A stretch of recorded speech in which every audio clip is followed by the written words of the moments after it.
When my uncle sent me that video, I didn't react. I just watched it 3 times. My mother's voice came first, sharp and impatient.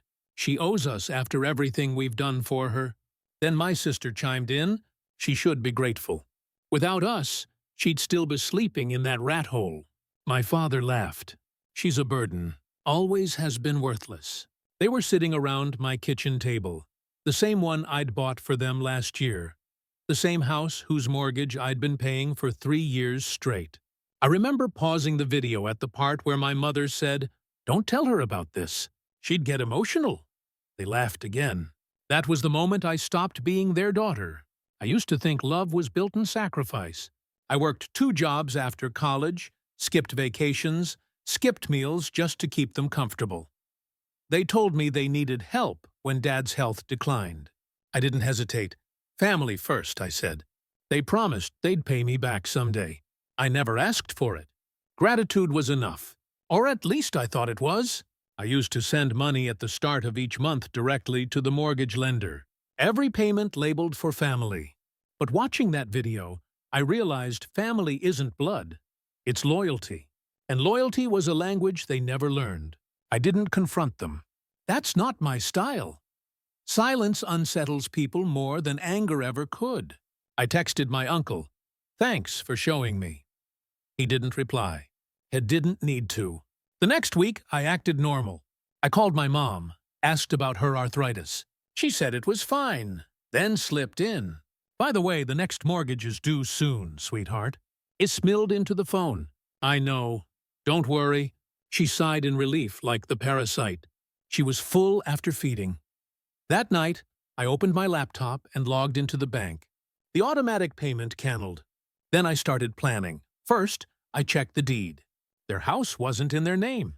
When I'd helped them refinance, I'd signed as guarantor and the lender had listed me as co-owner.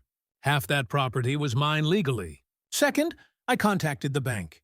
Asked what would happen if payments stopped. Foreclosure proceedings after 90 days, they said. I smiled. 90 days felt poetic. Third, I called my lawyer, Mr. Hale, a quiet man who owed me a favor. "File for partition," I told him. "I want to sell my share." He hesitated. "Your family's not going to like this." "They already don't," I said. 2 months passed before my mother noticed. She called, frantic. The bank sent a letter. Something about missed payments. I played dumb. "That's strange. I thought Dad was handling that now. Your father, he doesn't even know how to log in." She snapped. I kept my tone soft. "Maybe you should call the bank directly." When the second notice came, she was crying. My sister texted, "What's going on?"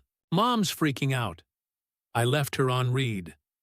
By the third notice, the panic was real. They tried calling my uncle, their neighbors, anyone who'd listen. Words spread. Pride began to crack. That's when I visited. They were sitting in the living room when I walked in. Piles of unopened mail on the table, eyes red. Mom stood up. "Why would you stop paying? We could lose everything." I looked around the house. My furniture, my paintings, my money. "Because," I said quietly, "you already lost me." Dad's face turned red after all we did for you. I cut him off. I saw the video. Silence, thick and choking. My sister whispered, "Who sent it?" "Doesn't matter." I pulled out a folder and placed it on Thetible. "That's the legal paperwork. I'm selling my half. The bank will take care of the rest." Mom's voice cracked. "You can't do this to your family." I met her ease. "You did it first." They begged, of course, called, texted, promised they didn't mean it. My mother even tried guilt. "We were just joking, sweetheart." But betrayal isn't undone by excuses. I didn't reply. When the bank repossessed the house, I got my half of the proceeds, just enough to start fresh somewhere quiet. A month later, my uncle texted again. "They moved into a rental. Your sister's furious." I typed one line back. "Tell her rent's due on the 1st. Sometimes I catch myself replaying that video. Not out of pain anymore, but to remind myself of what silence can do. They thought I'd lash out, that I'd scream or beg for respect. But I learned something that day. Revenge doesn't have to be loud. It just has to be final. I built them a home out of love. They burned it with greed, so I let them live in the ashes. And when the next payment came due, for the first time in years, I slept soundly.